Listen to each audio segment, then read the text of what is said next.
গত শনিবার থেকে নিখোঁজ কাকদ্বীপ আদালতের আইনজীবী সব্যসাচী মাল। আনুমানিক দীর্ঘ 20 বছর ধরে কাকদ্বীপ আদালতে আইনজীবীর কাজ করে আসছেন তিনি। গত প্রায় 8 দিন ধরে সব্যসাচী মালের খোঁজ না মেলায় দুশ্চিন্তায় পরিবার সহ কাকদ্বীপ আদালতের বার অ্যাসোসিয়েশনের সদস্যরা।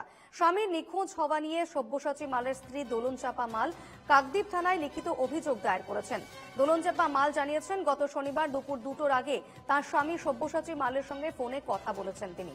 ওই সময়ের পর থেকে ফোন সুইচ অফ।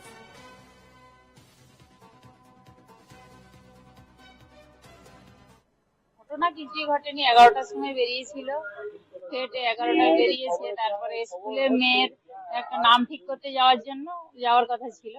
তারপরে 1টার দিকে আমি ফোন করলাম, তো বললো এখনো কাজটা করছে। তারপরে হাফ ছুটি বাচ্চাদের 1:40 নাগাদ বাচ্চারা স্কুল ছুটি হয়েছে, চলে এসছে। তারপরে আমাকে ফোন করেছে বাচ্চারা স্কুল মানে বাড়ি পৌঁছেছে কিনা স্কুল থেকে। তারপরে আমি বললাম হ্যাঁ পৌঁছেছে, ওই লাস্ট, আর কোনো খবর নেই। তারপরে আমরা মোটামুটি 2:30টার দিকে এরকম নাগাদ ফোন করেছি, তখন থেকেই সুইচ অফ আছে।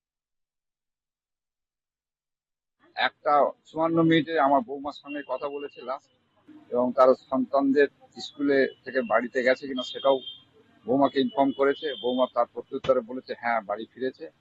তারপর থেকে আর আমার ভাইপোর টেস পাচ্ছি না, খুঁজে পাচ্ছি না। আমরা পরিবার সূত্রে খবর পাওয়ার পর থেকেই স্থানীয় থানা থেকে শুরু করে স্থানীয় ডিস্ট্রিক্ট পুলিশ ডিস্ট্রিক্ট এসপি থেকে শুরু করে প্রশাসনিক ভাবে যতখানি যা ব্যবস্থা করা যায় কাকদ্বীপ কোর্ট বার অ্যাসোসিয়েশনের তরফ থেকে, আমাদের তরফ থেকে সেই রকমের সবচেয়ে যথোপযুক্ত ব্যবস্থা গ্রহণ করেছি।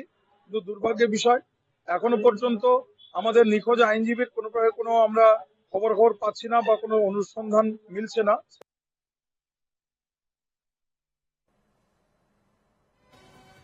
এই মুহূর্তে আমাদের সঙ্গে রয়েছেন টেলিফোনে প্রতিনিধি অরিজিৎ মন্ডল। অরিজিৎ, কি জানতে পারছো এই ঘটনা সম্পর্কে? কি জানাচ্ছেন তার নিখোঁজ ব্যক্তির স্ত্রী? দেখো দীপর্ণা, তোমাকে জানিয়ে রাখবো কাকদ্বীপ কোর্টের আইনজীবী সব্যসাচী মাল গত শনিবার থেকে কিন্তু তিনি নিখোঁজ রয়েছেন এবং শেষ কিন্তু তার পরিবারের সাথে কথা হয়েছিল যে তিনি মেয়ের স্কুলে যাচ্ছেন, মেয়ের স্কুলের একটি কাজের জন্য। তারপরেই কিন্তু তিনি বাড়ি ফিরবেন, কিন্তু তারপর থেকেই তার আর কোনো খোঁজ পাওয়া যাচ্ছে না। দীর্ঘদিন ধরেই কিন্তু প্রায় 1 সপ্তাহ কেটে গেল তিনি নিখোঁজ রয়েছেন এবং এরপরেই পরিবারের লোকজন দীর্ঘক্ষণ খোঁজাখুঁজি করে যখন তাকে না পাওয়া যাওয়ার ফলে কিন্তু কাকদ্বীপ থানায় এই বিষয়ে একটি লিখিত অভিযোগ বা নিখোঁজ ডায়েরিও করা হয় এবং সেই ভিত্তিতে কাকদ্বীপ থানার পুলিশ প্রশাসন তদন্ত শুরু করে। অন্যদিকে এই বিষয়টি নিয়ে কিন্তু পুলিশ সুন্দরবন পুলিশ জেলার যিনি এসপি রয়েছেন তাকেও জানানো হয়। তবে এইভাবে তিনি কাকদ্বীপ বার অ্যাসোসিয়েশনের 20 বছরের একজন মেম্বার হঠাৎ করে কোথায় নিখোঁজ হয়ে গেলেন এবং তারপর থেকেই কিন্তু তার সাথে কোনোভাবে ফোনে যোগাযোগ করা সম্ভব হচ্ছে না। এবং এই বিষয়কে কেন্দ্র করে একদিকে যেমন উদ্বিগ্ন তার পরিবারের লোকজন, ঠিক তেমন উদ্বিগ্ন কিন্তু কাকদ্বীপ কোর্টের আইনজীবীরা। তবে গোটা বিষয়ে কিন্তু কঠোর হাতে তদন্ত শুরু করেছে সুন্দরবন জেলা পুলিশ। বেশ, নজর রেখো। ধন্যবাদ অরিজিৎ।